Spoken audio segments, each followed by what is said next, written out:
a gente sempre fala para os nossos clientes, não sou eu que pego no mouse e faço o projeto.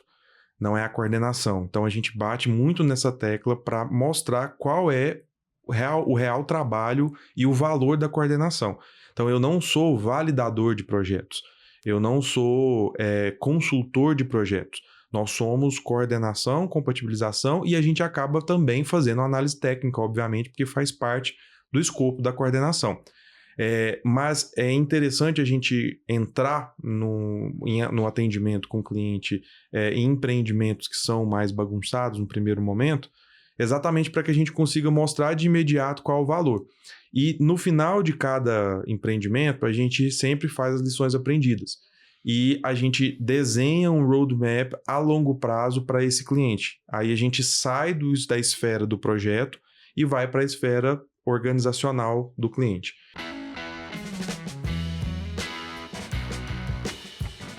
Fala aí, arquiteto Júlio na área, e começamos mais um ICTech, aquele podcast de tecnologia na arquitetura, engenharia e construção.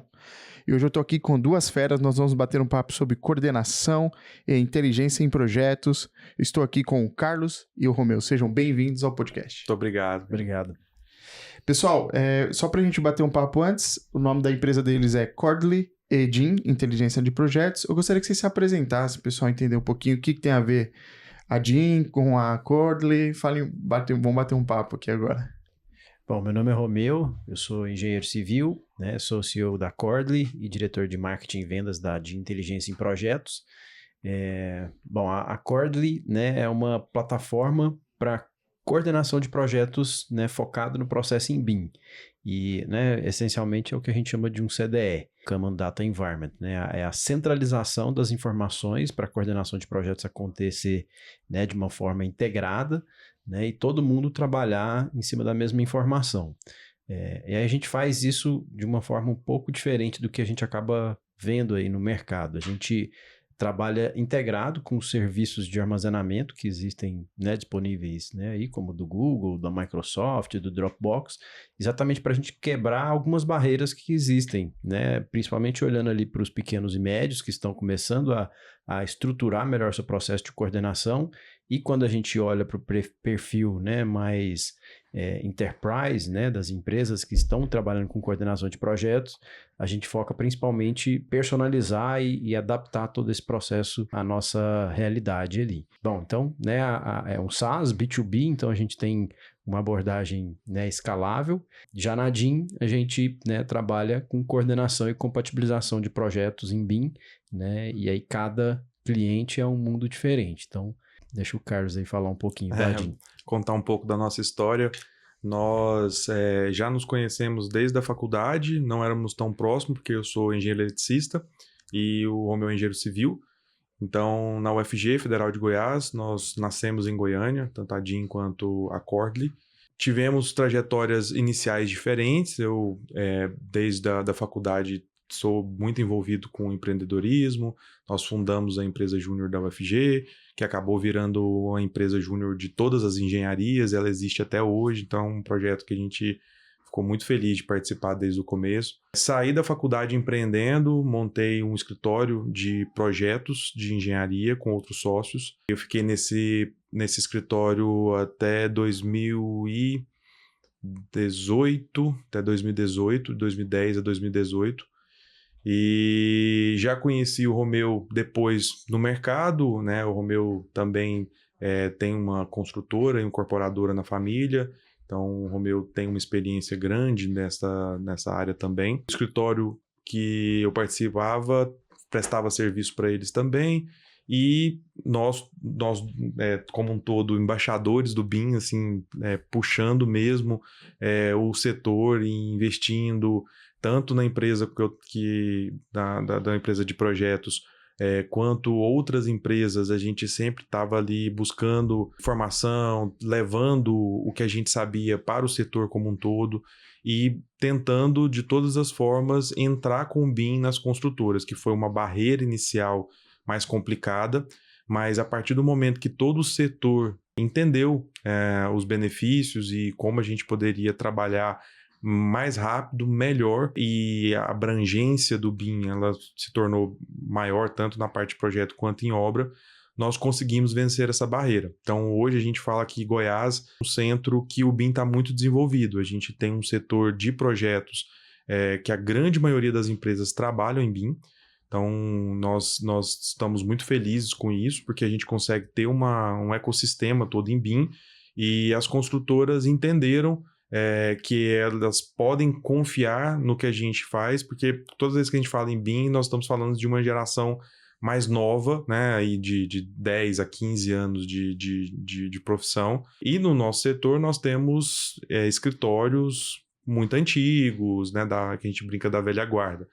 E hoje em Goiás a gente está tendo uma troca de geração à frente das incorporadoras, das construtoras, então isso também contribuiu muito para que o BIM entrasse.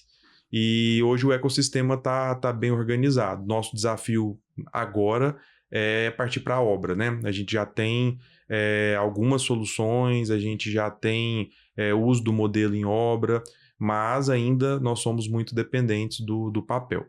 Enfim, voltando para a história, a partir de 2017, esse grupo que eu fazia parte, junto com o Romeu, nós fundamos a DIN, Inteligência em Projetos, exatamente pela crescente demanda de uma coordenação BIM que não existia, não dava para fazer dentro do escritório de projetos também, porque não fazia muito sentido você, como projetista de instalações, coordenar todo o processo, né? Isso causou um pouco de atrito com arquitetura, com estrutura, com a própria incorporadora.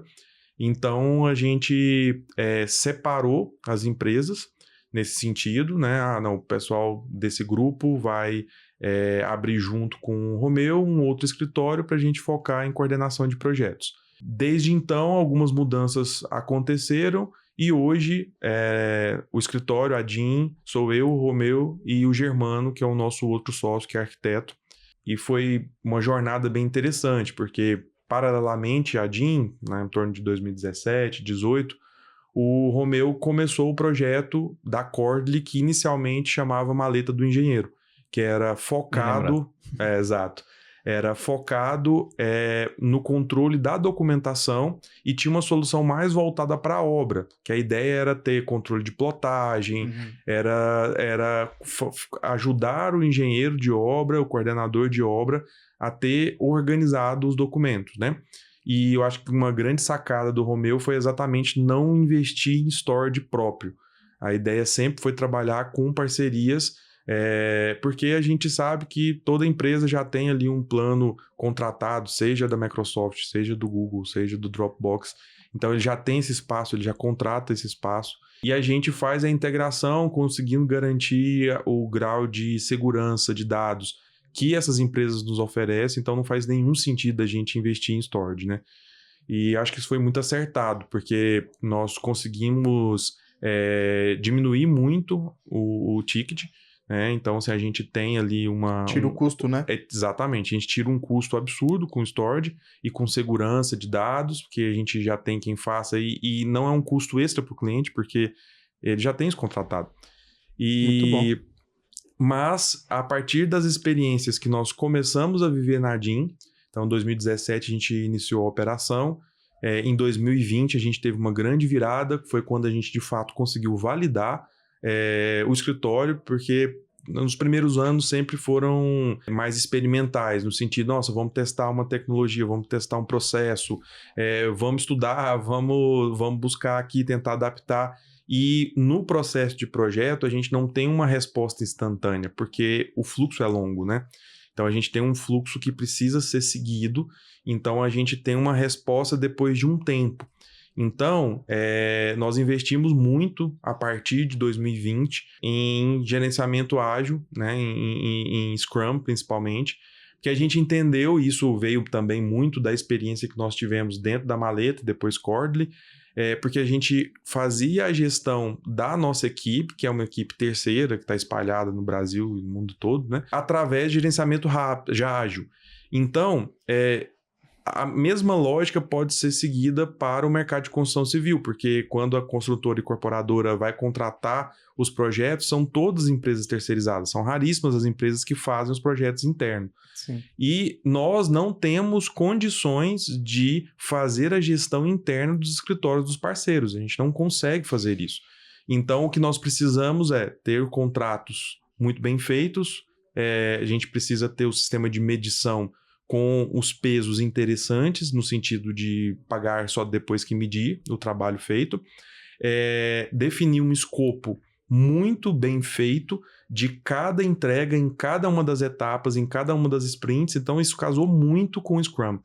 Então, de 2020 até 2022, nós focamos muito nisso para construir esse arcabouço de conhecimento e de formalização.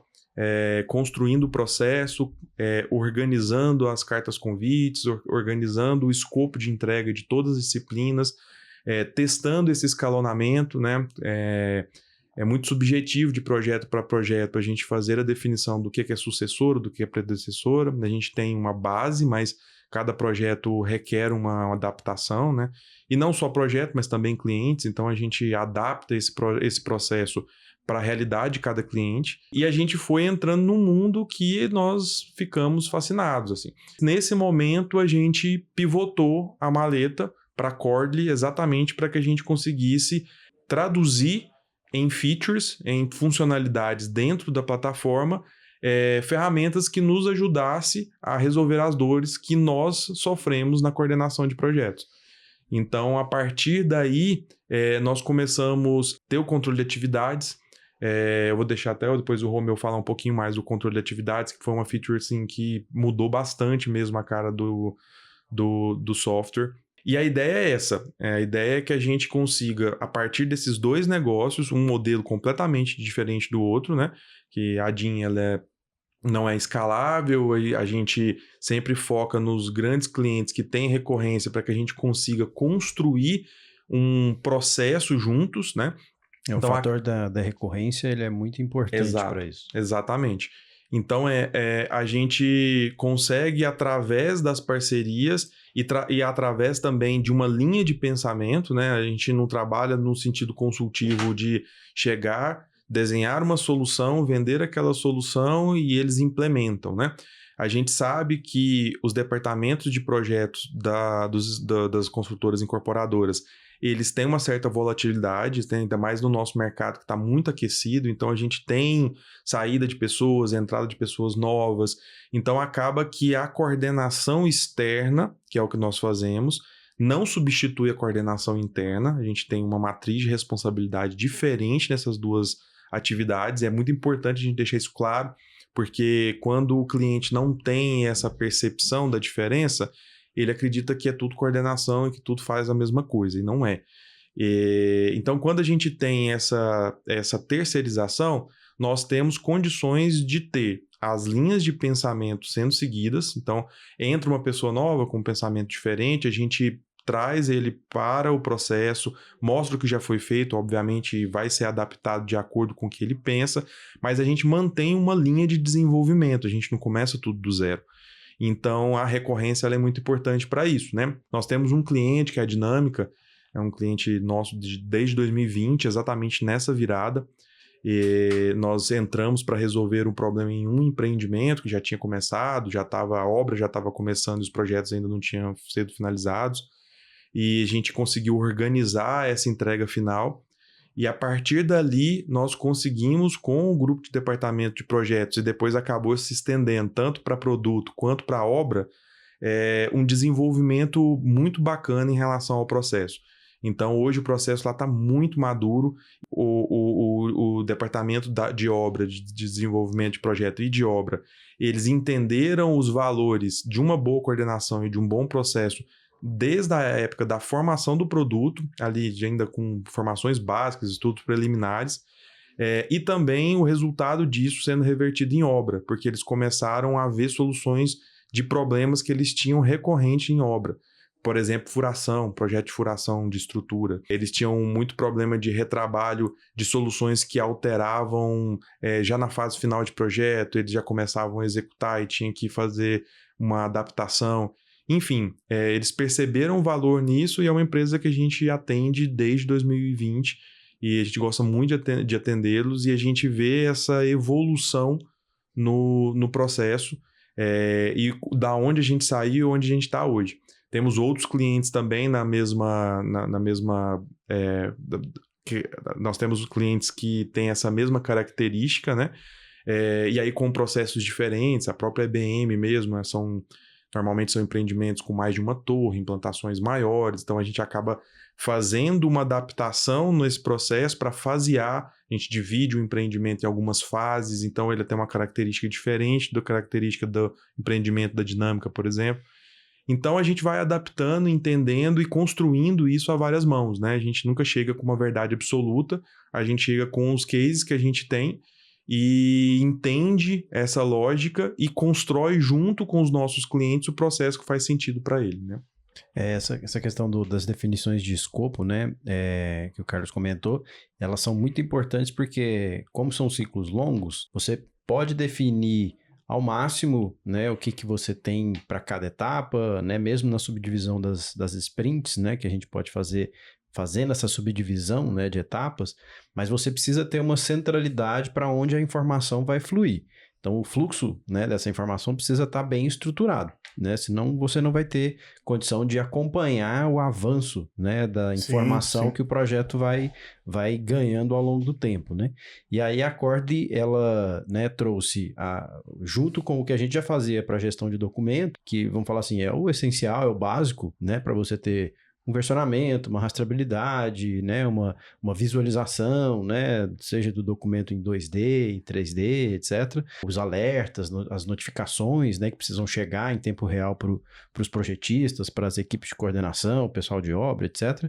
Você também precisa garantir que todo mundo vai olhar para a mesma informação e, ao mesmo tempo, isso vai ter, né, uma estruturação para que chegue, né, ao projetista, principalmente, mas que o coordenador, que vai, né, vamos falar assim, é o maestro do processo, né, vai ter condição de botar essa batuta para ele reger e ao mesmo tempo ele consiga executar isso, garantindo uma previsibilidade do que ele vai entregar, quanto que ele vai entregar, né? E isso tá ali, né, de uma forma bem estruturada, bem clara mesmo, né? Realmente não ter né, muita complexidade para ele chegar naquele objetivo final dele, que é entregar o projeto, fazer a adequação e a solução técnica, que aí realmente a gente também, inclusive, otimizar esse tempo, fazer com que ele tenha condição de ter mais tempo para poder pensar na solução técnica, que a solução técnica é aquilo que, né, o construtor, o engenheiro lá na obra precisa ter para, né, não fugir de um orçamento, fugir de um planejamento que está dentro de uma coisa mais previsível, né? Garantir essa previsibilidade para o cliente dele. Então, a gente facilita isso através, né, de um fluxo de informação mais bem estruturado. Então, a gente usa as ferramentas como o Kanban, né, trabalha com a integração, né, entre o modelo e essas informações, né? Então, a gente vai, inclusive, em breve aí, lançar nosso plugin, né, para o Revit, para o Navisworks, enfim, etc. Né? E agora a gente está falando de muita informação. Isso, para chegar, né, numa tomada de decisão, ela precisa estar mais bem estruturada para que o coordenador de projetos possa tomar essa decisão de forma rápida, né? A gente, né, já viu muito dashboards e BIs e, né, indicadores, etc., que auxiliam essa tomada de decisão, mas hoje a gente está vendo que, né, a pessoa que está realmente buscando o que ela precisa ali na hora, ela precisa saber isso, nem nada melhor do que um prompt ali para pedir essa informação na hora certa, né?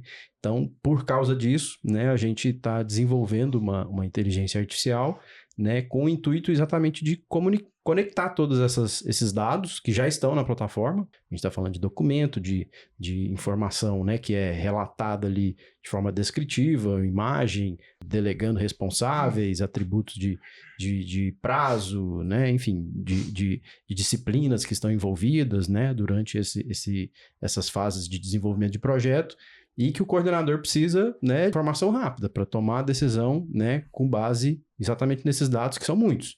né? Então, um projeto, acho que, né, medianamente complexo, né, incluindo os itens que depois são gerados eventualmente na obra, mas que a maioria dos itens, quando você consegue antecipar, fazer realmente, né, o BIM, o uso BIM, né, de coordenação e compatibilização funcionar, né, o intuito é que esses itens seja decrescido, né, que acontecem dentro da obra. Sim. Eles são muito mais tirados de dúvida, né, do que realmente chamados de obra solicitando alteração de projeto, né? Então, a gente vê que essa demanda, ela acaba, né, ainda tendo, né, esse volume de dados, né, muito grande. E aí, durante a fase de projeto, a gente precisa trazer para o momento certo essa informação, na hora que ela vai acontecer, né? E aí, às vezes, até a gente conseguir antever isso. Nesse momento, é a hora que vai dar um problema com sistemas de instalações elétricas, hidráulicas. Esse é o momento que vai acontecer algum possível problema com instalações mecânicas, enfim, né? E a gente poder dar uma maior previsibilidade para o projetista, né? No momento que o projeto dele vai ser mais crítico, onde realmente a informação que ele for imputar, né? E principalmente a solução técnica que ele vai propor vai ter um maior impacto, né? Realmente onde a gente vai conseguir medir o retorno, né? Que o projeto dele vai trazer para o construtor, né? Então, é esse o nosso objetivo, é a gente centralizar todas essas informações. Também não é possível sem um processo bem definido. Sim. Né? Então, por isso que a gente casa muito bem, né, a estruturação desse processo como uma entrega de valor, ao mesmo tempo que a gente entrega uma ferramenta que possibilita esse processo acontecer de forma simples, né, sem grandes barreiras, né, de implementação. Né? Então, né, a gente até estava, né, brincando ali que na semana passada a gente fez uma apresentação da nossa solução para um lar de idosos, né? E o pessoal conseguiu trabalhar muito bem com a plataforma, passar por toda a nossa jornada de integração sem um único contato com a nossa equipe, né? A gente já conseguiu validar bem como esse fluxo deve acontecer sem realmente né, demandar esse esforço de implementação, né?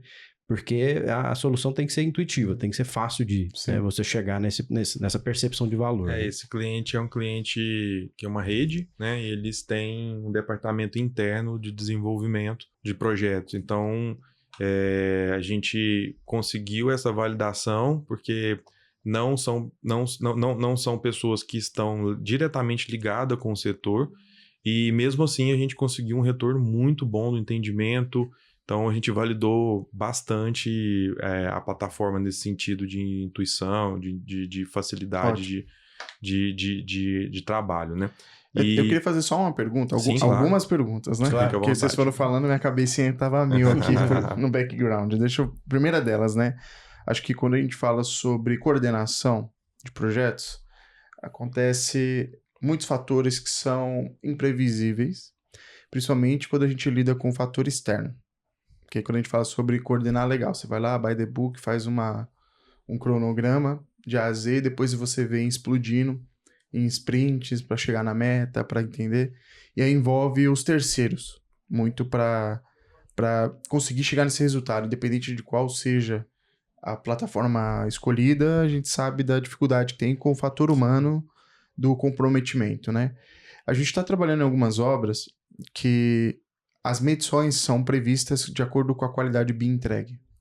Porque eu estou numa fase eu estou na obra. Perfeito. Então não tenho margem para erro ali. E se o cara atrapalhar, ele atrapalha ele desencadeia ali uma série de consequências. É diferente quando você está numa fase lá de projeto, que ainda você tem tempo até a data do lançamento, se for um mercado imobiliário, para o cara correr atrás, ele só não pode errar na estratégia, né? Primeira pergunta. Como que vocês lidam hoje com essa questão de, por exemplo, benchmark dos projetistas? Porque às vezes o cara contratou muito errado. Pegou mais barato, algo do tipo, falou que entregava BIM, já é um BIMzinho, sabe? Como que fica essa questão de indicadores para a gente conseguir... muitas vezes o resultado, eu entendo, da coordenação é o resultado dos projetistas. Então, às vezes até brinca, vai fazer um orçamento, fala, quem são os projetistas que estão envolvidos? Então obrigado, eu quero mais projeto. Brincadeiras à parte, mas eu acho que dá para entender da dificuldade que a gente tem, porque a gente está lidando com... A nossa meta acaba sendo meta de terceiros e vincular isso, por exemplo, a um fluxo de pagamento é um pouco complicado. porque você requer uma atenção e muitas vezes, eu diria que eu acho que 80% do que está fora do escopo de coordenação, nós fazemos como se fosse atividade de coordenação. Uhum. Desde apoio, brincadeiras também a parte de ser babá, Sim. Ficar cobrando as pessoas, treinando as pessoas que não sabem, que falam que sabem fazer BIM, mas não sabem se tem que ficar Nossa. dando apoio. Acho que Nossa, tudo isso que eu tô falando realidade. deve ser a realidade, Sim. né? E assim, tudo isso gasta horas. A Sim. gente hoje separa essas horas para apresentar ao cliente, para ele entender, olha, por isso que a gente tem que estar mensalmente com vocês, porque não faz sentido eu estar aqui só para fazer um clash, tomar um relatório, né? Então, eu queria que vocês respondessem como que tá esse desafio para poder orientar o cliente de, olha, às vezes você escolheu porque você está pagando alguém pela parte técnica. Você não está escolhendo alguém porque você gosta dele. Você está escolhendo alguém porque você gosta do projeto dele, que você quis dizer que ele é uma das melhores soluções. E muitas vezes, às vezes o cara ele é até bom no CAD, né? E aí ele terceiriza, interno. Você vê uma série de consequências e no final quem sofre lá é a obra. Sim. Então, como que vocês lidam com esses desafios aí? Bom, a gente tem realidades diferentes com clientes diferentes. Normalmente, nossa primeira obra com o cliente é para resolver um problema.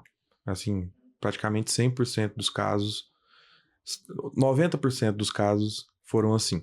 A gente normalmente entra nesses um primeiro, segundo empreendimento a partir da fase de básico. Em alguns casos a gente já entrou até em pré-executivo, porque foi proposto, por uma outra coordenação, uma coordenação interna, ou não tinha coordenação, foi proposto um fluxo e não estava funcionando.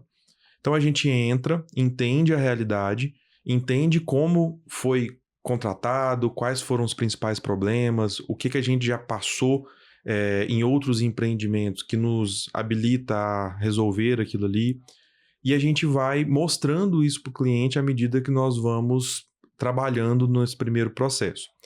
Então, hoje a gente tem na DIN uma base de documentação de processo e de fluxo muito grande.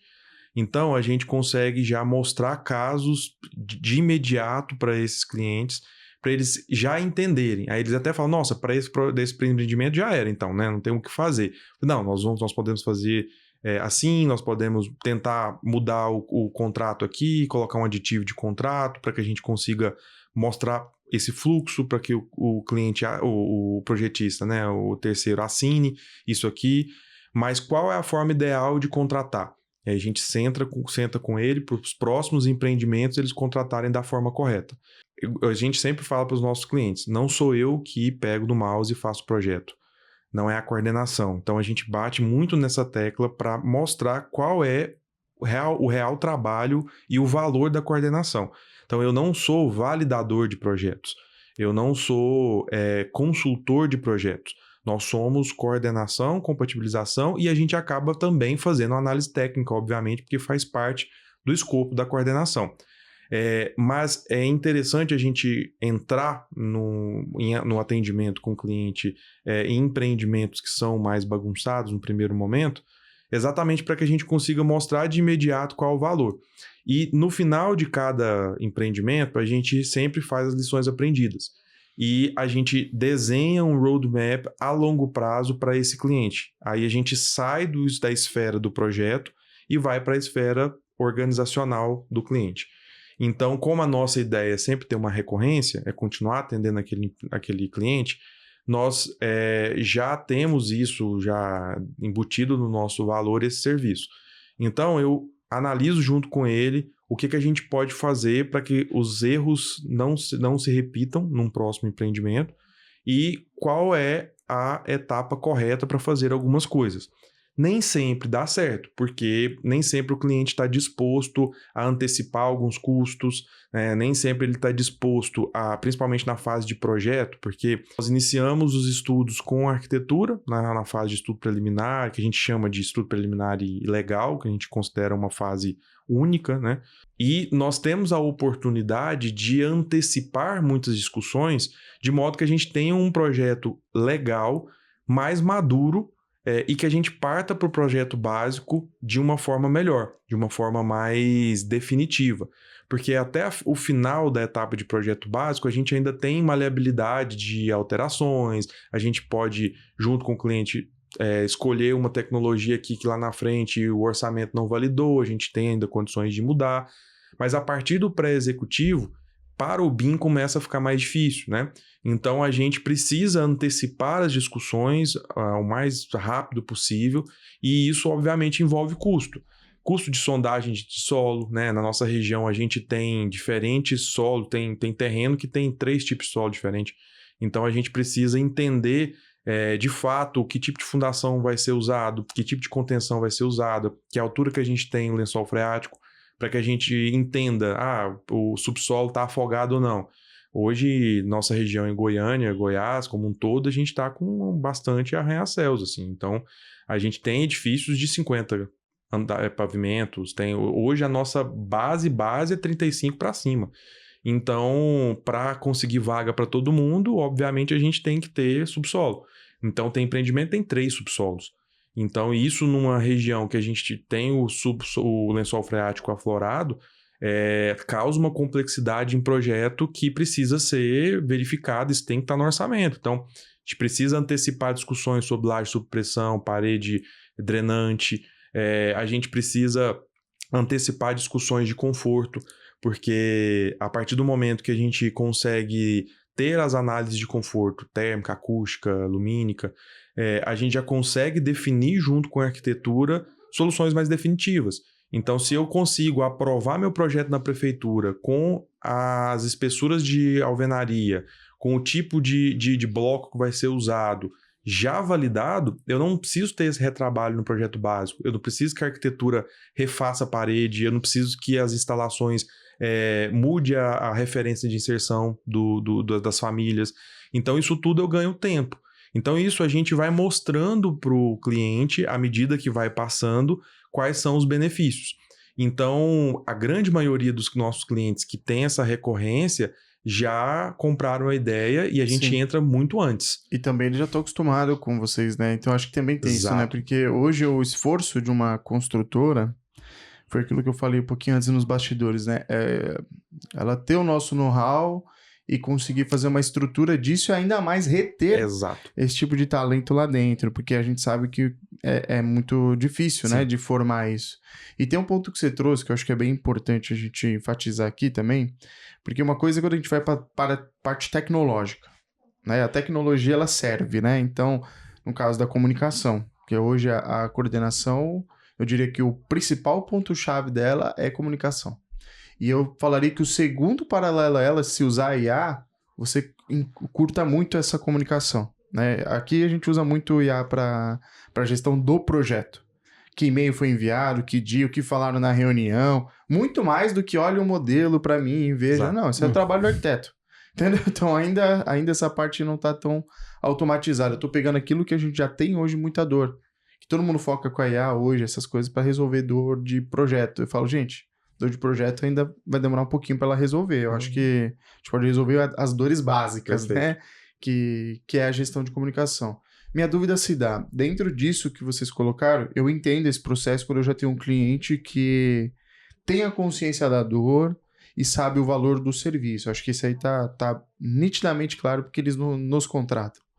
A minha dúvida agora está, quando vai montar um escopo de coordenação, cara, se eu pegar 10 projetos diferentes, desde farmácia, galpão logístico, estádio de futebol, residencial, e pode ter 10 prédios iguais, cada um tem o seu escopo diferente, agentes diferentes, expectativas diferentes, né? Perfeito. Eu acho que vem muito da construção com o cliente sobre para que ele quer aquilo, né? Uhum. O papel do owner, eu acho que ele é fundamental. Eu fiz um podcast lá no passado sobre VDC, com a Stefânia, e a gente falou muito sobre o papel do owner, né? E quando a gente não tem o papel do tomador de decisão, aí entra a complexidade, porque a gente já gravou alguns podcasts sobre compatibilização, e uma das que já quebra a pessoa ali é a questão da autonomia, né? Porque muitas vezes a gente entra numa coordenação e não tem autonomia para a tomada de decisão, que acaba acarretando uma série de coisas. Por exemplo, eu tenho orientado as construtoras a fazer o pré-PEB e o plano de execução BIM, ou o pré-plano de execução BIM, para eles definirem, porque eu já fui projetista. Sim. Então eu sei o que o projetista espera, né? Ele chega lá, o cara fala, me pediram em BIM, aí eu tenho que orçar em BIM. Aí o cara me liga. E é engraçado que às vezes eu tenho construtora e projetista que tá no mesmo projeto, os dois me ligam. Eu pareço pai de... filho de mãe e pai divorciado. Aí eles me ligam e falam assim, Júlio, e aí, cobra o quê? Eu falei, o que você vai entregar? Não, é que eu tô jogando aqui uns 30%. Eu falei, não, calma. Não é assim. Peraí, calma. O que você tá se comprometendo? Você tá jogando 30%, não sabe nem que tá se comprometendo. Então, eu descobri que tinha essa falha de suprimentos, de não saber contratar. Exato. E aí vem todo um papel psicológico, de conversar com os departamentos, acho que vocês também sofrem disso, explicar para eles primeiro o que é um plano de execução BIM, que é um BIM Mandate, etc. E a gente constrói juntos com eles. Nossa, mas o esforço, vocês devem saber que é... Hercúleo. Horas. Eu fui levantar o último projeto que a gente trabalhou, mas aí são projetos grandes. Foram 10 mil horas em um ano de coordenação. 10 mil horas em um ano. É um especialista, basicamente. O projeto é um especialista se pegar em um ano. Então, quando a gente vivencia essas experiências, eu entendo que muita coisa, depois que assinou o contrato, é chorar, né? Não dá pra aditivar, às vezes, algumas coisas. Mas eu vejo que muitas coisas é o famoso combinado não sai caro. Exato. E eu acho que as construtoras não sabem, elas sabem de repente sabem, porque fazem até hoje, né? Contratar projetos, sim, mas não projetos em BIM, quando a gente fala sobre BIM. Eu acho que é algo... Não dá... nitidamente, eu acho que uma das vitórias... Eu lembro que o sonho de qualquer construtora, acho que você já deve ter passado por isso. Ela ligava, Júlio, só realiza um sonho pra mim, só faz cair na mesma coordenada. Já é. Por quê? Você já sabia que tinha falha de contrato. Peraí, mas não tem um plano de execução BIM? Exato. Não, o que é isso? Eu falei, vocês não falaram por que vocês querem usar esse empreendimento, se vai ser quantitativo, planejamento, compatibilização. Eu falei, você e o seu projetista estão andando num ônibus sem velocímetro, sem painel, sem nada. E vocês estão indo para um destino, não sabe se tem gasolina. Aí ela, eita, e agora? Eu falei, não, a gente pode corrigir. A gente vai incrementar aqui no meio do projeto um plano de execução e qualquer atividade vocês vão registrar nessas mudanças. É uma ata? Sim, é uma ata. Vamos imaginar que é uma ata. E aí foi quando a gente começou a entender da consciência de que se a gente mudar a construtora, a gente muda o projetista. Exato. Mas se eu mudar o projetista, eu não mudo a construtora. Perfeito. Então, eu acho que esse é um ponto imprescindível. Hoje, eu oriento as construtoras a colocarem o PEB junto com o modelo, um dos anexos do modelo de contrato. Sim. Porque a pessoa... E ele tem que assinar lá, assinatura digital, porque se ele não se comprometer a entregar aquilo, tem as suas cláusulas falando por que ele não está entregando aquilo. E é engraçado, tá? Porque a gente faz muita implantação em escritório de projetos. E eu cheguei para uns escritórios famosos de arquitetura e falei assim, olha, a gente pode entregar o quantitativo, isso. Aí ele, não, quantitativo não, você tá doido? Eu não quero não. Por quê? Você é projetista, tudo. Não, o pessoal faz tudo errado, não quero não. Aí eu falei para ele, você sabe que isso aí vai mudar, né? Porque se você não fizer isso, seu escritório não dura 5 anos. Exato. Porque hoje em dia a construtora não está comprando mais projeto. Ela compra informação. Perfeito. E aí eu consegui mudar a cabeça desse escritório. Porque também eu trouxe para ele, falei assim, se tá acontecendo errado, a gente tem que entender por que tá acontecendo errado. Porque você já devia ter esses erros desde o CAD. E você tá fazendo hoje no Revit. Essa é uma questão bem complicada, porque a gente bate muito nessa tecla com todos os projetistas. Você está assinando o projeto, você é responsável pelo projeto. O que você está entregando? Então, assim, a gente joga muito essa responsabilidade no projetista, porque a gente, igual a você, nós já escutamos isso muitas vezes. E em relação a prazo também, às vezes o projetista foi contratado errado, foi lá, dividiu em 10 vezes, né? Aí ele já recebeu 90% do projeto, falta 10%, tá lá no auge do projeto executivo, e a gente no pé para entregar, e o cronograma furando, e a gente fazendo todo o esforço do mundo, chamando o cliente para nos ajudar nessa cobrança. E eu já escutei, a gente é bem próximo de vários escritórios, E eu já escutei de vários donos de escritório. Não, a gente dá prioridade aqui para medição mais alta. O que vai me pagar primeiro, eu vou colocar. Essa aí são a famosa regra 80-20. Exato. Vocês já viram na construção também, né? Sim. Que você vai pagar o cara, aí você paga 80%, o cara abandona a obra e vai para outra obra, Exatamente. né? Claro, aí a gente tá falando também de, na minha opinião, tá? Empresas que as pessoas não são muito profissionais, sim, né? mas a gente tem uma realidade hoje de alta demanda. Então, assim, nós temos muitas construtoras, principalmente na nossa região, fazendo muitos lançamentos e os projetistas estão com a capacidade operacional completamente lotadas.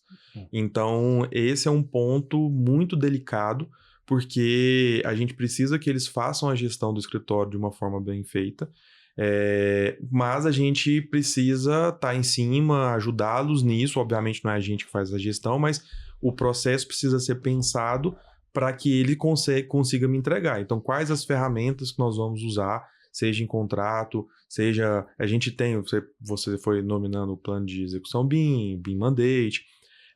A gente sempre bate nessa tecla da necessidade desses documentos. Normalmente, na primeira obra, que é essa organização inicial e tal, a gente simplifica. Então, a gente tem um documento que a gente chama Manual de Projetos. Dentro do Manual de Projetos, um dos capítulos, né, é um plano de execução básico. A gente tem 2 outros capítulos que são as briefagens com as disciplinas. Então, essa briefagem ela é tão importante para a disciplina quanto para o cliente, porque muitas vezes o próprio cliente não sabe responder. Né? Então, o que você usa aqui de tecnologia de hidráulica? Já usei PEX numa obra, uso PVC em outra. Você já tem os dados? Você já consegue comparar o que vai ser melhor, o que a gente vai usar nessa aqui? Chama o pessoal da obra, chama o pessoal do orçamento, vamos fazer essa comparação, deixa eu te ajudar nisso aqui. Então, muitas vezes, nessa parte de briefagem, a gente está tentando trazer o cliente...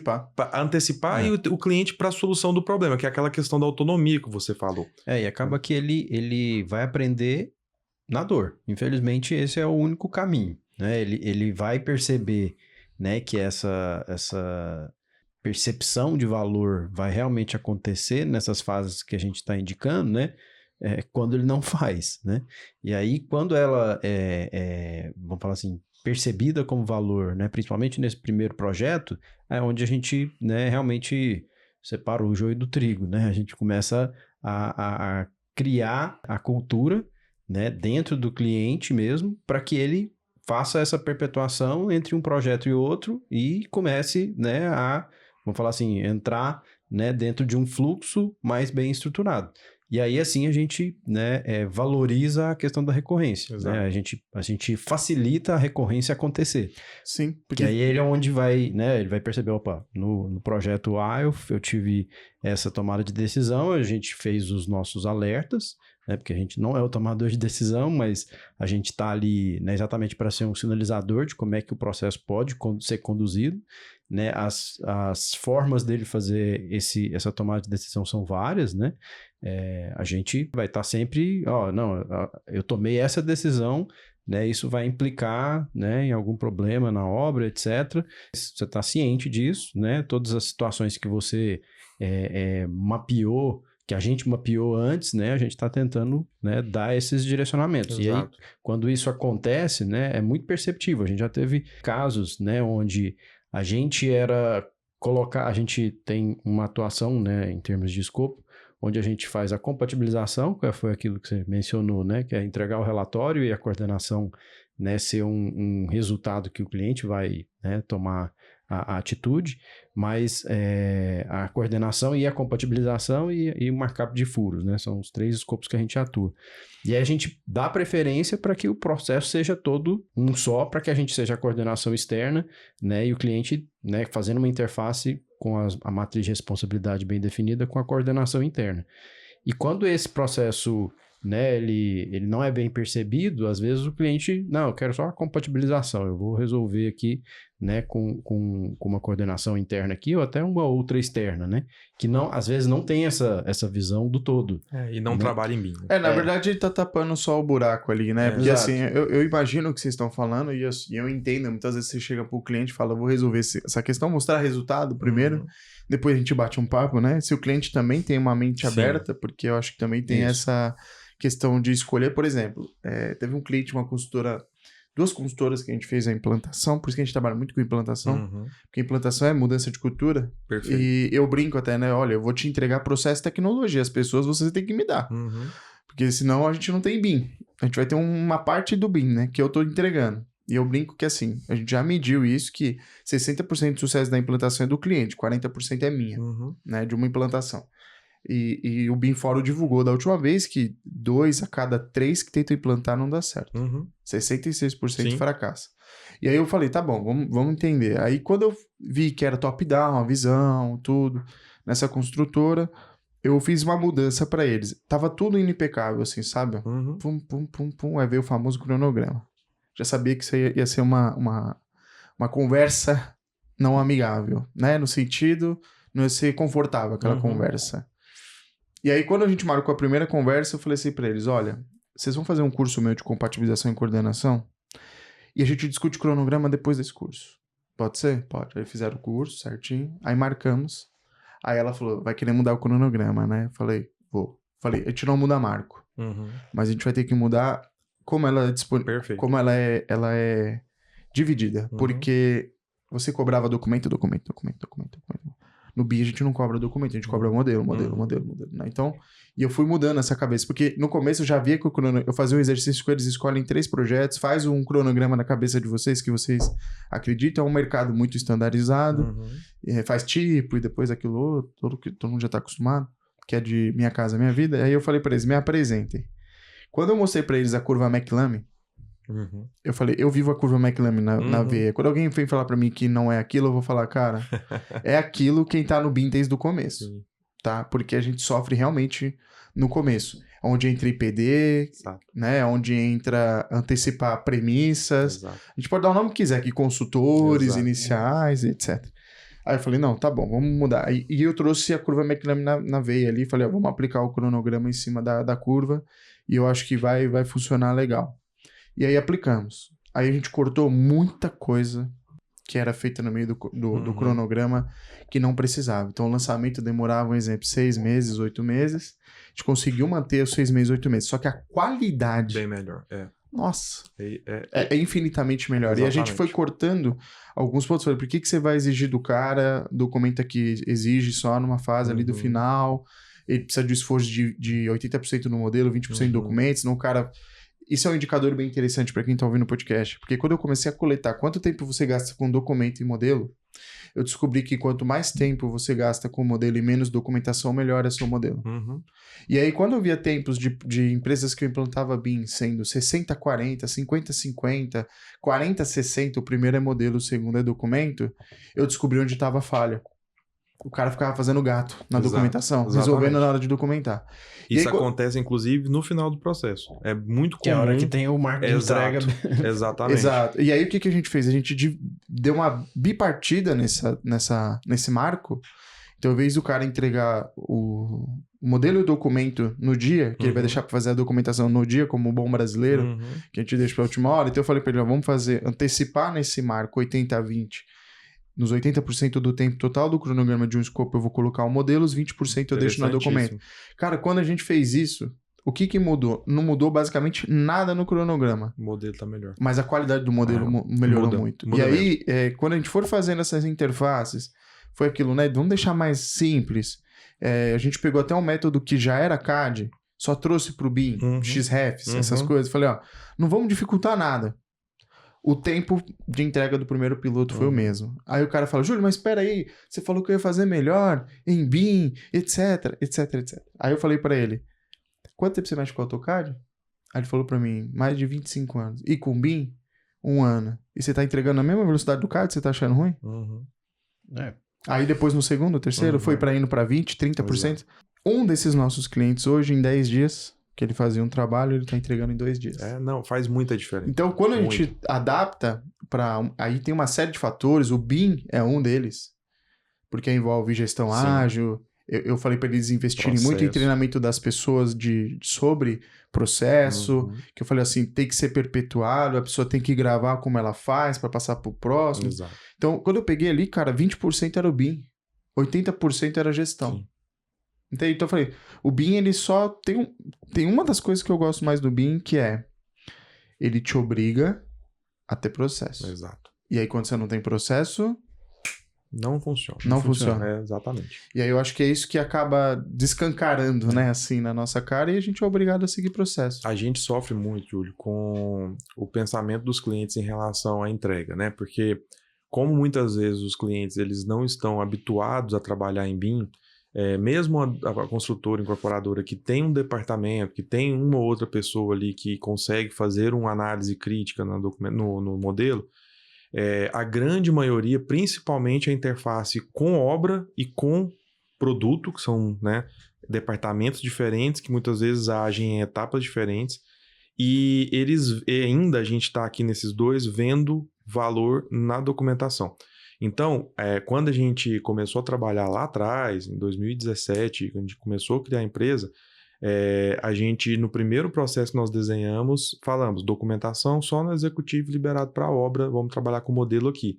Nós tivemos muito problema com o cliente, muito, muito problema.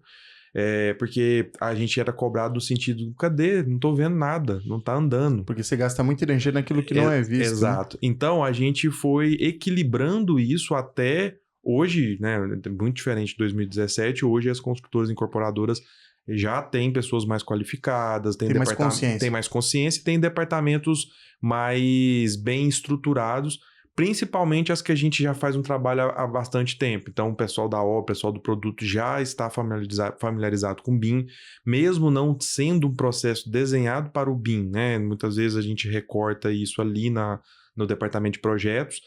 Já estamos com raízes, né, entrando ali na obra, a gente está muito feliz, mas a gente tem que acelerar isso, né? As consultoras precisam entender que essa aceleração vai depender muito deles. Mas lá atrás era muito difícil, porque o orçamentista ia olhar documentação, ele não ia abrir modelo. O planejador de obra ia abrir documentação, não ia abrir modelo. Então ele queria um orçamento prévio ali no projeto básico para ver se estava indo no caminho que ele queria, e ele estava cobrando documentação e a gente não estava entregando a documentação porque estava todo mundo focado no modelo. Então, a gente teve essa mesma percepção que você, a gente voltou com a entrega de documentação, mas nesse sentido. Então, a gente faz reuniões que a gente chama de ponto de controle, que são reuniões intermediárias entregas, exatamente para a gente entender como que o desenvolvimento do modelo está acontecendo e se ele tem condição, por exemplo, de antecipar essa entrega de modelo, para ele entregar na data acordada só a documentação. Então, a gente já consegue antecipar aqui, já verificar esse modelo. Então, a gente vai fazendo o nosso trabalho interno e na hora de fazer a entrega, o projetista fazer a entrega naquele final de sprint, a gente já tem um escopo mais organizado. E outra coisa, Sim. A forma que nós desenvolvemos o trabalho em sprints, né? Cada etapa, né, do tradicional, a gente está falando ali a partir do projeto básico, pré-executivo, executivo liberado para a obra. Aí, obviamente, cada cliente tem a sua realidade. Tem clientes que têm processos menores, tem cliente que tem processos maiores, depende muito, né, da cultura organizacional e também da complexidade do projeto. Mas a gente tem essa base e nós dividimos essas etapas normalmente em 5, 6 ou 7 sprints, dependendo muito também do cliente. Mas até a sprint 4 a gente tem uma base de desenvolvimento muito, muito próxima, né? Então a gente tem na sprint 1 as bases do projeto, que é arquitetura e estrutura, né? Sem essas duas a gente não consegue ter o trabalho das outras disciplinas.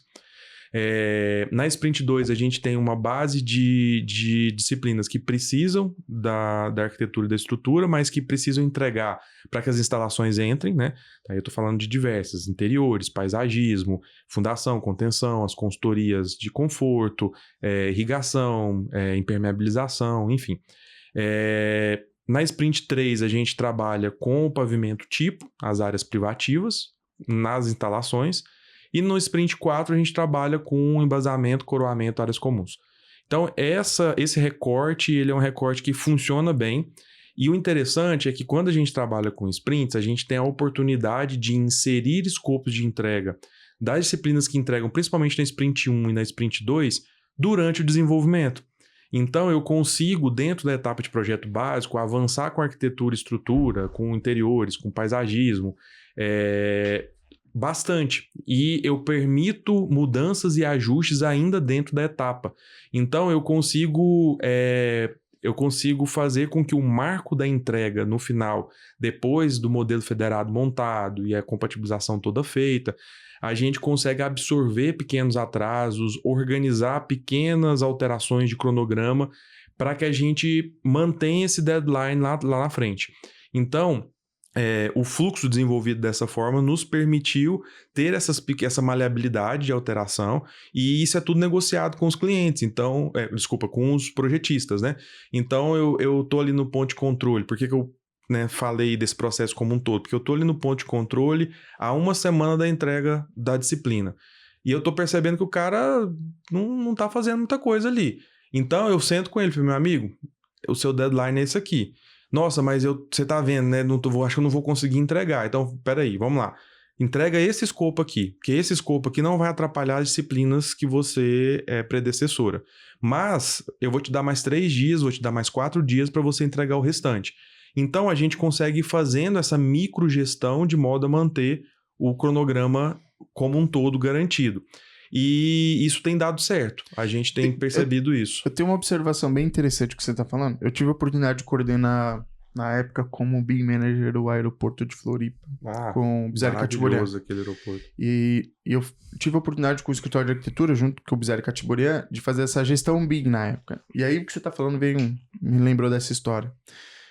Eu lembro que a gente estava num começo do projeto, o pessoal já estava desenvolvendo, sem plano de execução, não tinha nada, não tinha esses nomes lá acho que era 2019, 2018.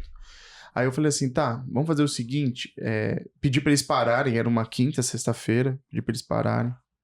Falei, ó, eles conseguem fazer outras coisas? Sim, conseguem. Então, deixa eles fazendo outras coisas, vamos melhorar o nosso modelo base. Que hoje muita gente chama de modelo de coordenação, que antigamente não tinha esse nome.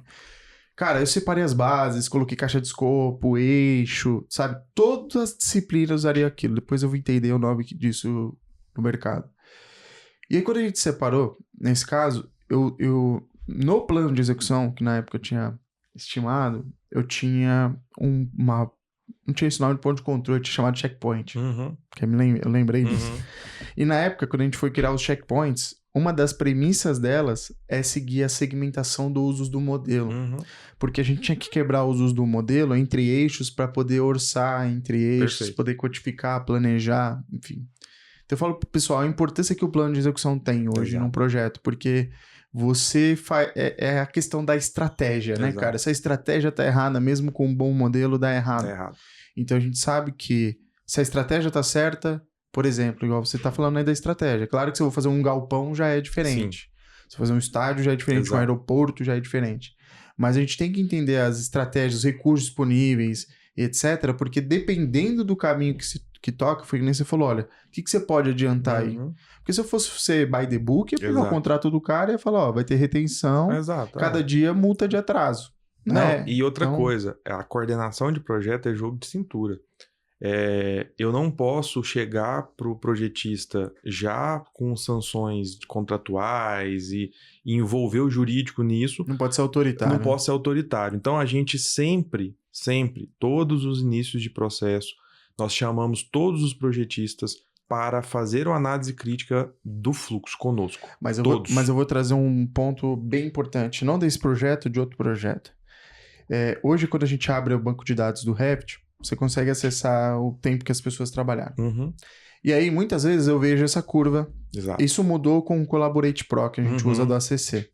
Porque você tinha que ficar cobrando. Peraí, esse projeto exige 300 horas, no mínimo, nessa fase. O cara trabalhou 18 horas, ele não vai entregar. Não sei que esse cara seja o mago do BIM. Então, isso a gente usava como indicador para ter uma noção se o cara ia chegar naquele horizonte ou não. Porque eu fico pensando, igual quando alguém quer me passar um trabalho, eu falo, olha... Júlio, você faz essa modelagem aqui pra mim? Aí eu olho o projeto, falo, quanto... Me manda o projeto pra eu dar uma olhada. Aí eu olho o banco de dados, falo, pô, trabalhou 6 pessoas, 6 horas por dia, durante X tempo, o cara quer que eu faça em 2 dias, eu não vou entregar, sabe? É irreal. E aí, muitas vezes, eu lembro dessa história, porque quando eu cheguei pra construtora, eu falei pra construtora, olha, tá tendo uma má gestão de recursos por parte do projetista. Ela falou, não, mas como assim? O projetista, eu falei, se quiser a gente marca uma reunião. Foi igual você falou, né? A gente tem que ser diplomata. Exato. Aí marquei reunião, falei, olha, veja bem, cara, vou ser sincero, eu sei que você tá só com 2 pessoas, tem esse modelo, tal. Aí ele olhou assim pra mim e falou, quer saber, cara? Eu vou te falar o que aconteceu. O pessoal pediu demissão na sexta-feira, eu tô sem ninguém, Abriu o coração. Aí abriu. Aí eu falei, tá, vamos fazer o seguinte, eu vou te ajudar, eu vou falar com a construtora, a gente tenta ganhar mais uns 5 dias, você consegue terceirizar ou alguém se responsabilizar, porque a gente não pode atrasar. Aí ele falou assim, você tem alguém pra indicar? Aí virou uma parceria, depois que eu até indiquei algumas pessoas para essa empresa e resolveu o problema dessa empresa. Só que eu falei pra ele, cara, é o seguinte, ó, não é só porque a gente verificou, olhou o que tá acontecendo com a sua empresa que você pode continuar ela desse jeito. Vai buscar uma ajuda de gestão de empresa, porque não é normal isso que aconteceu com você. Normal sim, é ter uma rotatividade, mas todo mundo Largar assim, na mão, né? é algo que seu cliente ele não pode perceber. Ainda dei esse conselho para ele, esse coach para ele falando, olha, você tem que buscar uma ajuda, cara, porque não é justo com o cliente ele pagar a conta, eu e todo mundo que está envolvido na cadeia. Você entende isso aí? Porque não é uma, entre aspas, uma desculpa Sim. que você pode dar para a construtora que o cara... Até porque o contrato é fechado para entregar aquele escopo. Então, como ele vai entregar, obviamente importa para o processo, mas a responsabilidade é dele, né? Isso. Então... Aí quando a gente trouxe para o Collaborate, por que eu quis trazer essa analogia? E pode ser um CDE também, mas a gente trabalhava todo mundo com maneiro sincronizado e a gente criou a cultura da periodicidade. Perfeito. Então, a gente não ficava aquela cobrança do cara no checkpoint. Aí eu eliminei checkpoint. Porque eu faço assim, ó, eu tenho a entrega e a gente tá toda semana, sexta-feira, publicando. Projetos longos. Toda sexta-feira.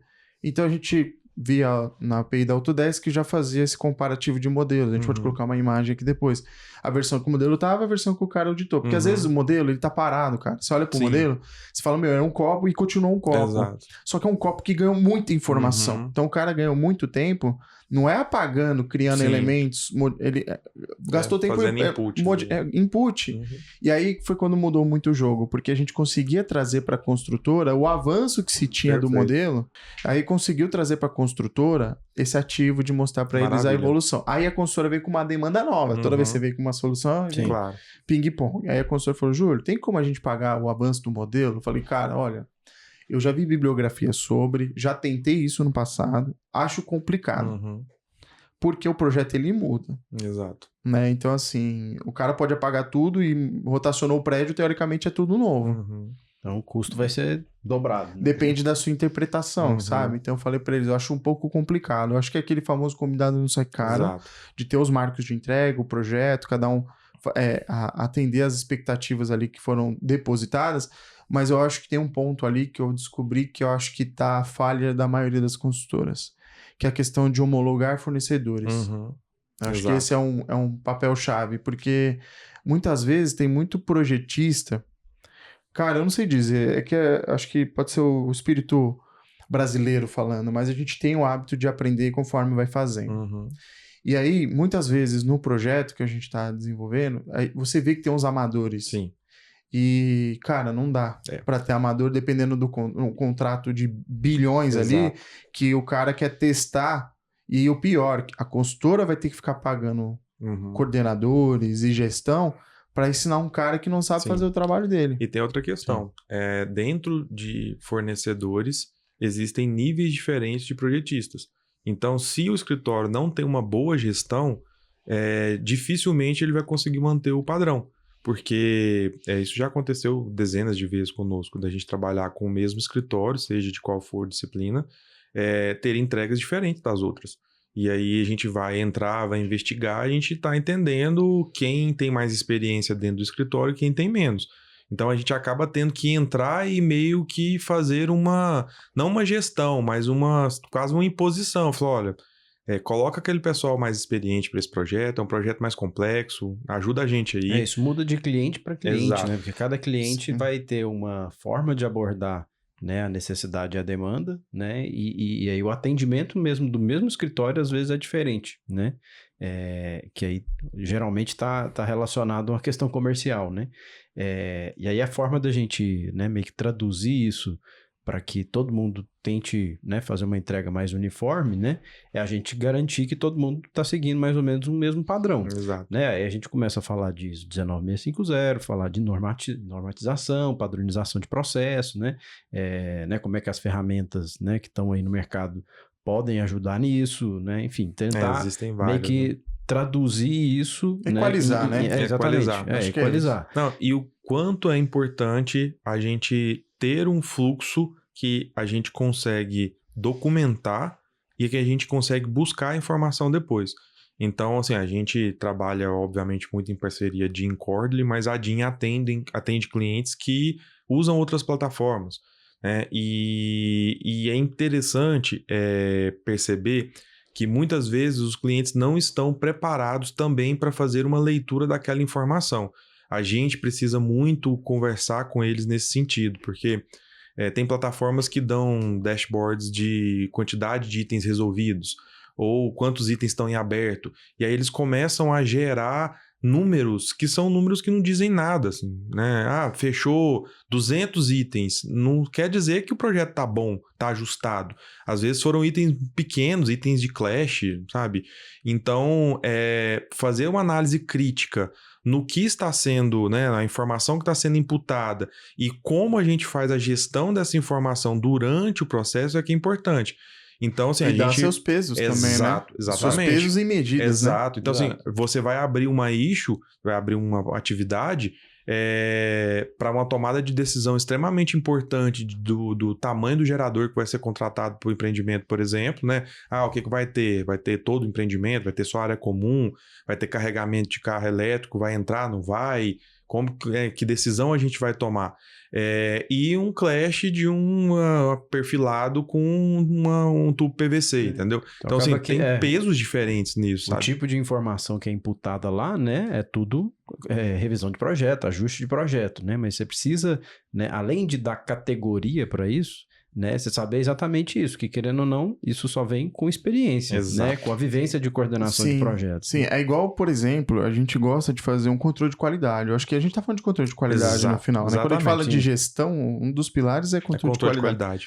E controle de qualidade não tem como não falar de pessoas. Perfeito. Por isso que eu falo sobre benchmark e sobre analisar candidatos. Exatamente. Porque isso também é, assim, você vai ver, a gente gosta de fazer o que a gente chama de rounds, né? Faz o round 1, round 2, da pessoa 3.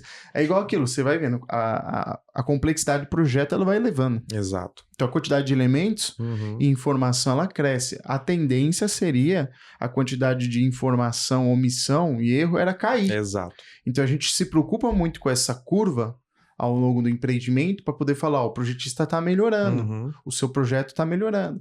Então, muitas vezes, só que isso desencadeia uma série de atividades, né? Exato. Porque tem o cara que tem que monitorar, eu tenho um cara que tem que fazer o clash, eu tenho um cara que tem que ver a qualidade da informação. Às vezes a gente tem que ter 4 pessoas para um projeto, sabe? Não é aquela coordenação tradicional. Depende do que o cliente quer. Exato. Porque os meus clientes, eles nos procuram para manutenção e operação predial. Então, eles querem ter um modelo como ativo no final. Então, para mim, o LOD, o nível de informação é altíssimo. E também, para finalizar, tem um ponto que eu achei bem interessante que a gente está discutindo aqui, que quando a gente fala sobre gestão, sobre sobre plataforma, tudo isso veio para facilitar. E aí, uma dificuldade que eu percebo do mercado, e aí é onde a gente acaba atuando, porque muitas vezes eu vou lá, pô, você tá com o cara do caixilho. O cara do caixilho, é óbvio que ele não faz em BIM. Eu escuto, né? Sim. O cara da hiperminimização, é óbvio que não faz em BIM. Eu falo, beleza, você vai contratar um modelador, faz lá. Mas chama SPBIM que a gente faz a implantação para você. Perfeito. Então a gente tá indo nesses pontos para mostrar que o BIM é para todos. Exato. E para ele não ficar fora do jogo. Então a gente implanta BIM, cara, desde divisória, porta... Tudo que tem 3D, a gente tá ensinando os caras a implantar BIM, porque aí senão se perde o sentido da coordenação. Aí você fica focado só na curva A, que é estrutura e arquitetura e instalações, e aí você deixa o restante de lado. Sendo que muitas coisas do restante impacta em todo o restante. E foi bom você falar isso, porque a decisão de qual uso BIM o cliente quer determina isso. Então, inclusive a escolha dos projetistas, a gente bate muito na real com os nossos clientes. Ele fala, não, já contratei esse projetista. Ele fala, olha, esse projetista aí, eu uso o BIM máximo que a gente vai ter é esse aqui. Não esquece quantitativo, ele não vai te entregar, a gente já conhece. A gente vai conseguir fazer uma coordenação BIM, uma compatibilização e é isso.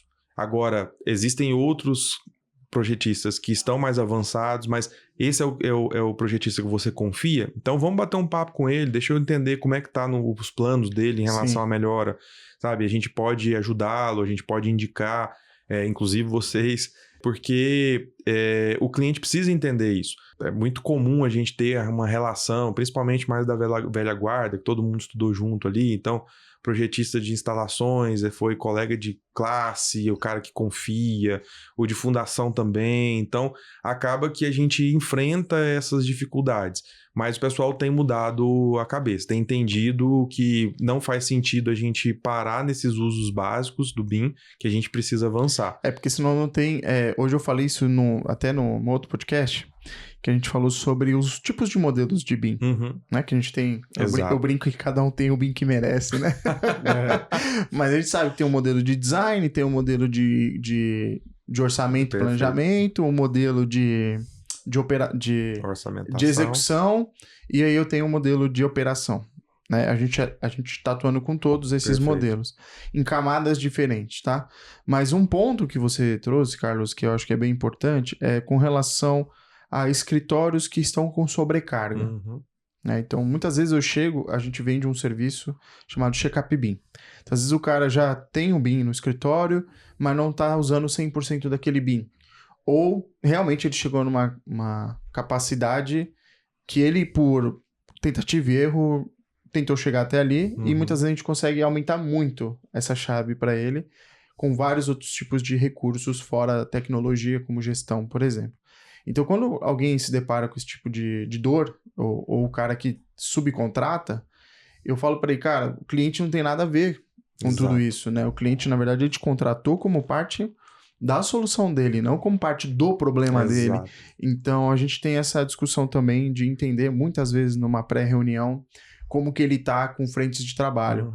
Porque existem cláusulas no contrato que a gente coloca que se ele não der conta de uma demanda, a gente vai pro orçamento B, C, porque aí não tem como. Eu não posso parar o objetivo do meu cliente, que é a obra, porque o cara teve uma falha de operação ou de gestão interna e não vai entregar aquele serviço. Então, para quem tá escutando o podcast, é bem importante isso, porque às vezes o cara pega mais trabalho do que ele pode. É um problema bom.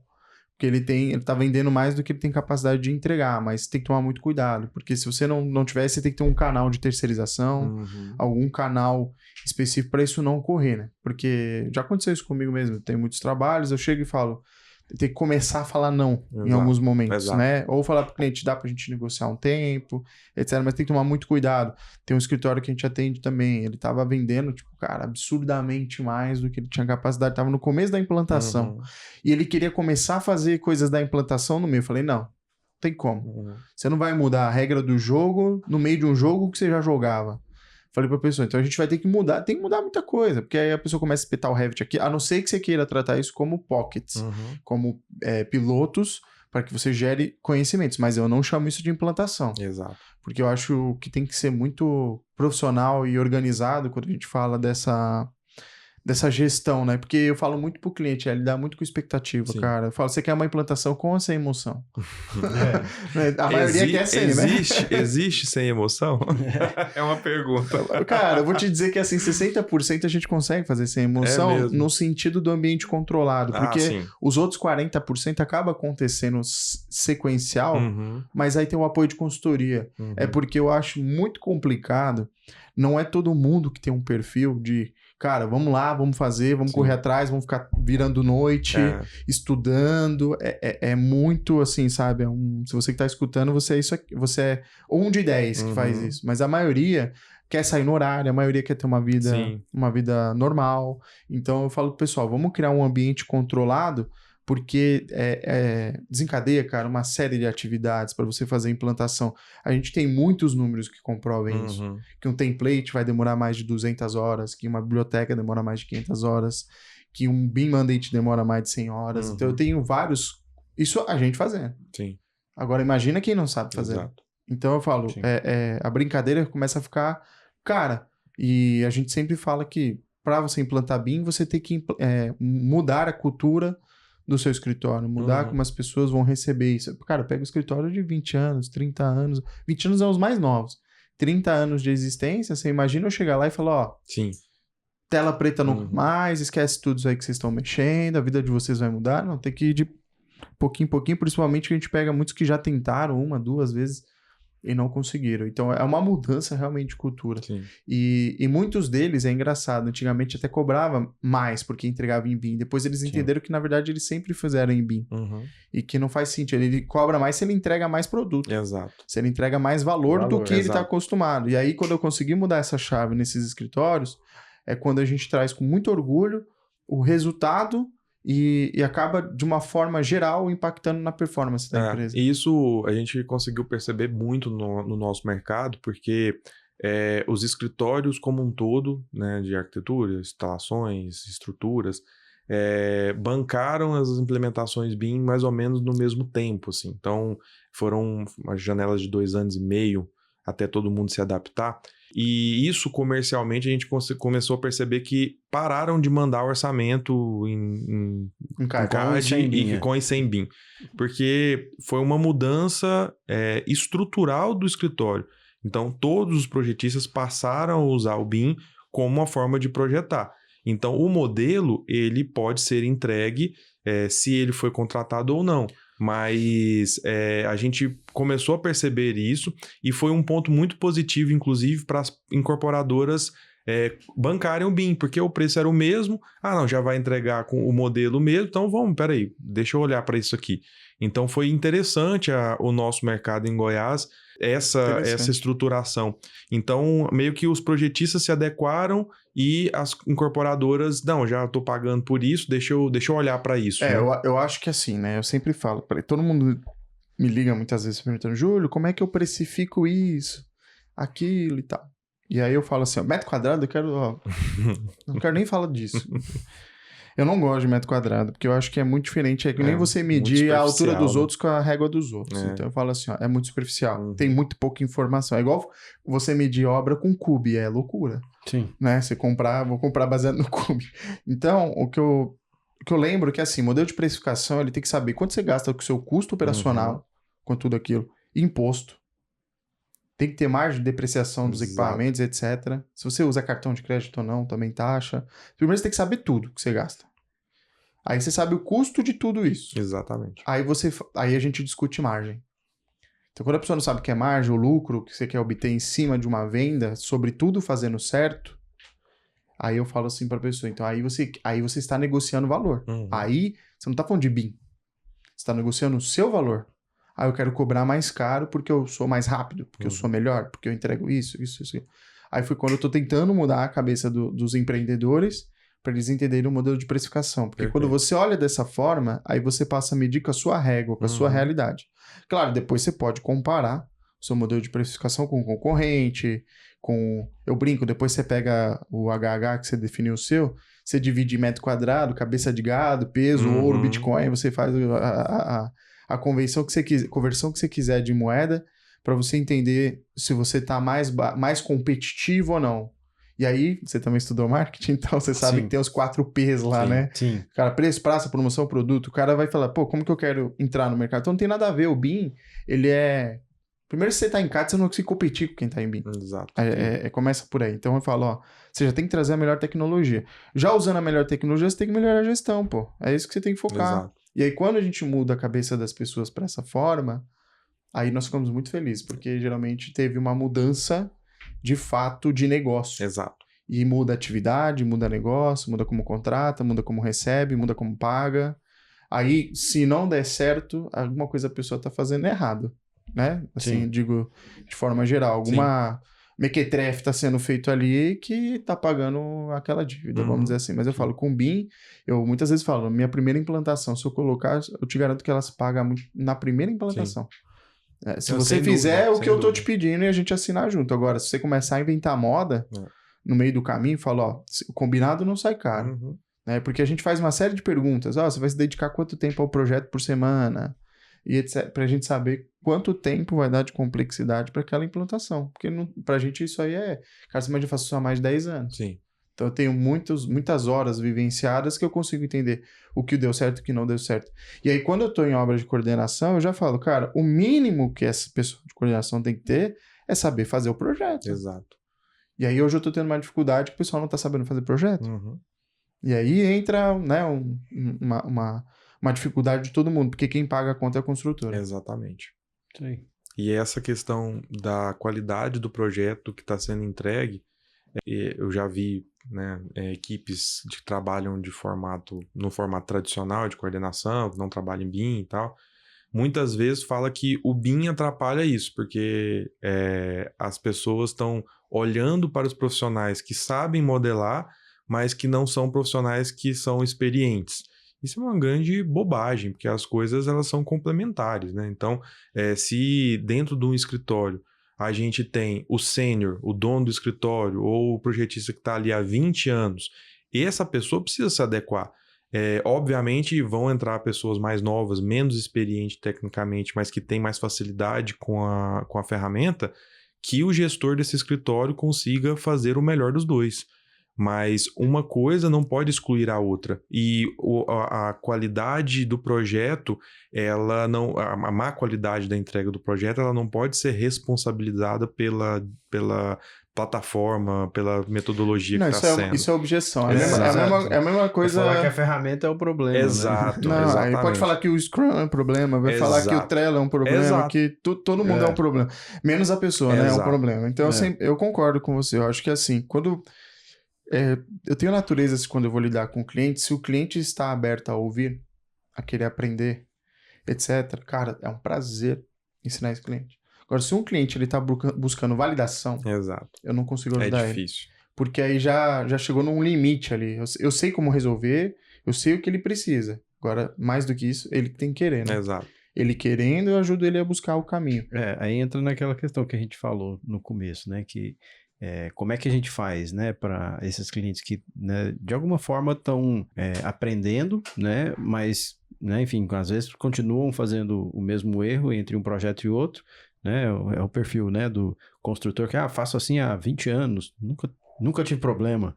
Pois aí agora vai ter um competidor dele que vai fazer isso melhor, com mais eficiência, com menos custo, né, e vai trazer isso mais rápido, né?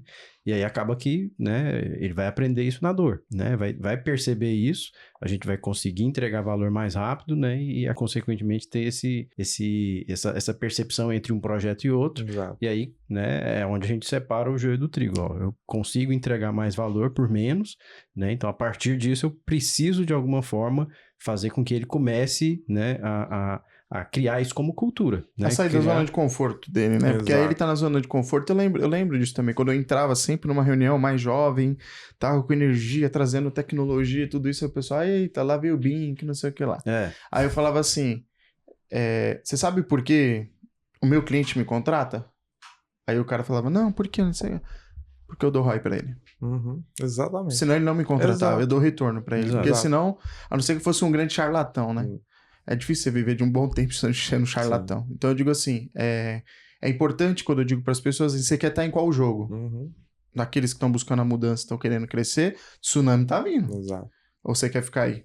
Então eu acho que hoje, pela concorrência, eu sempre pergunto também, tá? Para as consultoras, para as empresas, porque o que te motivou a BIM? Engraçado, 3 anos atrás, a resposta era inovação. Era mercado, inovação, esse tipo de coisa.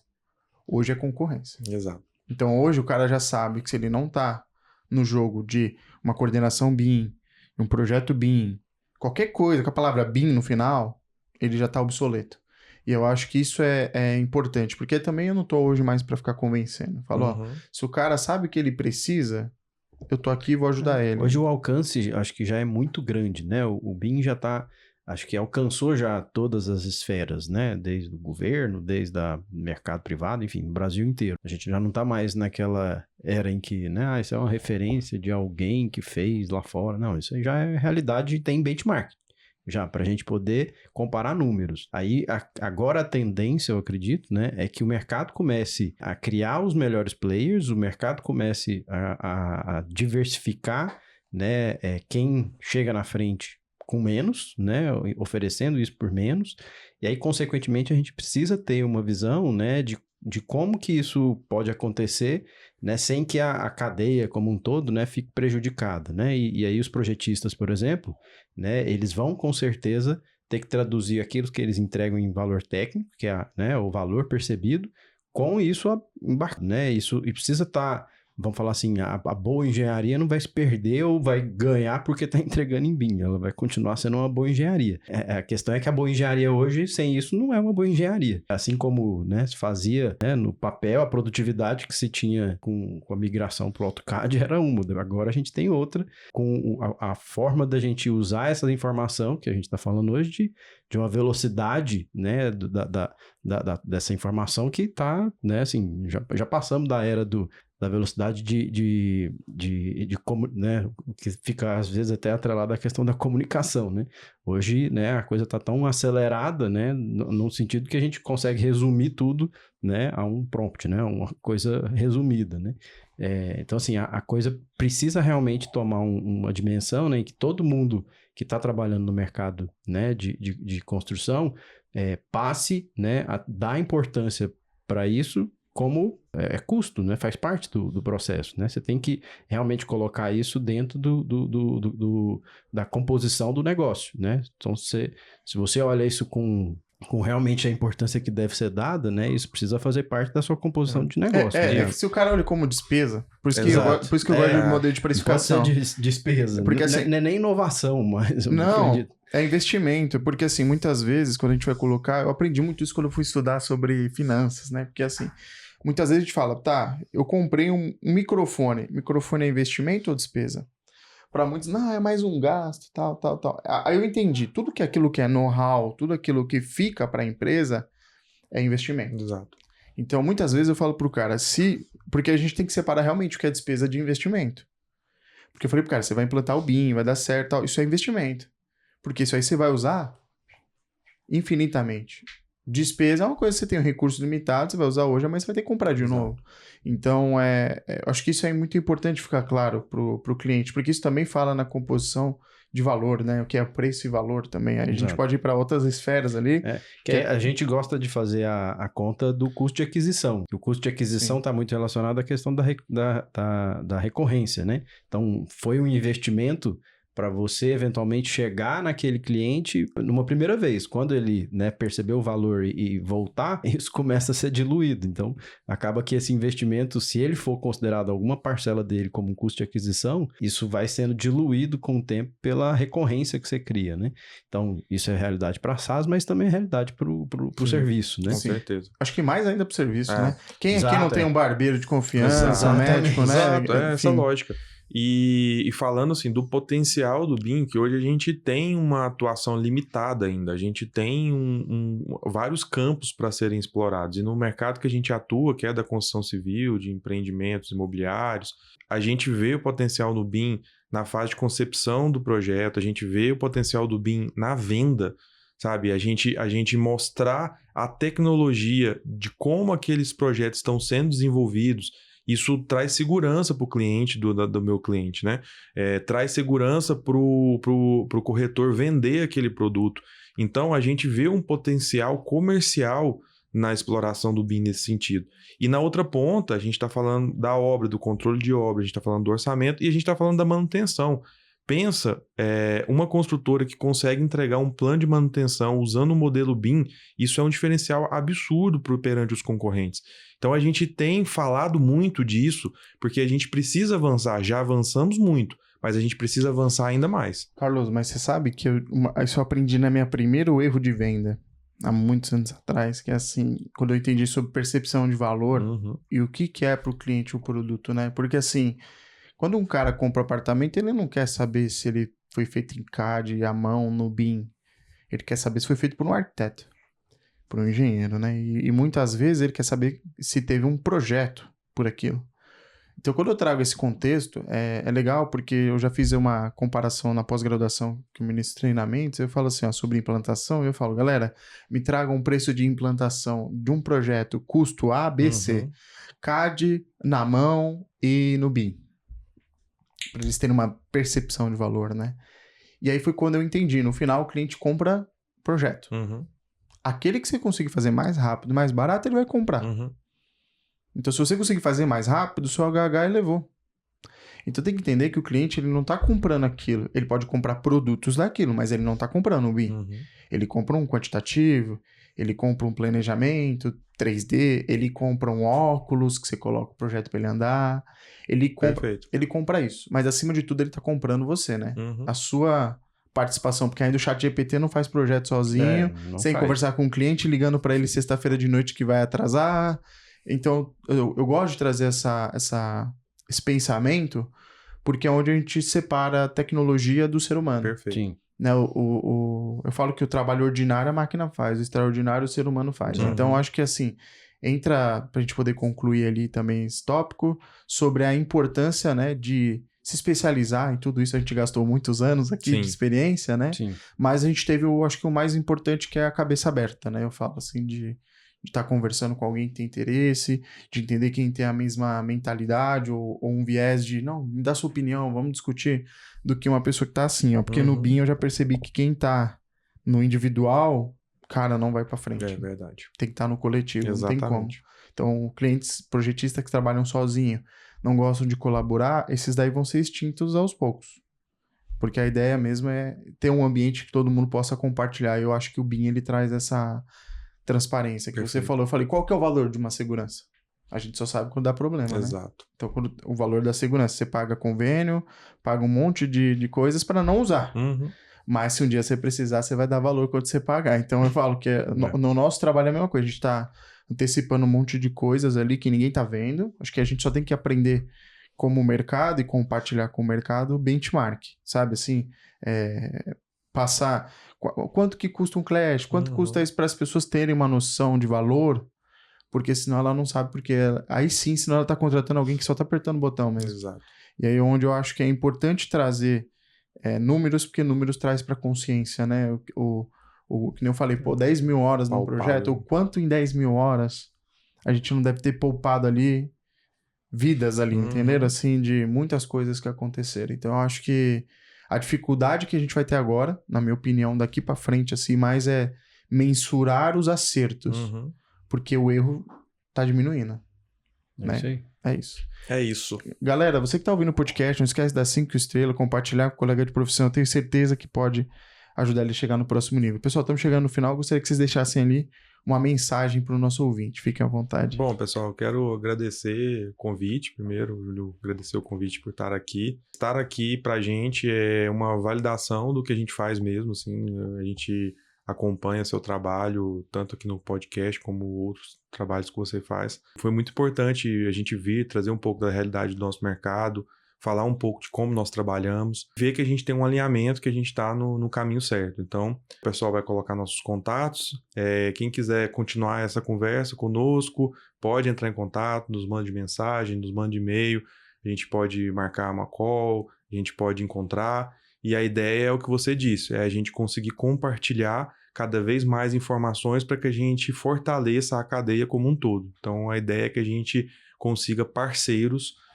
Você que está escutando, seja nosso parceiro.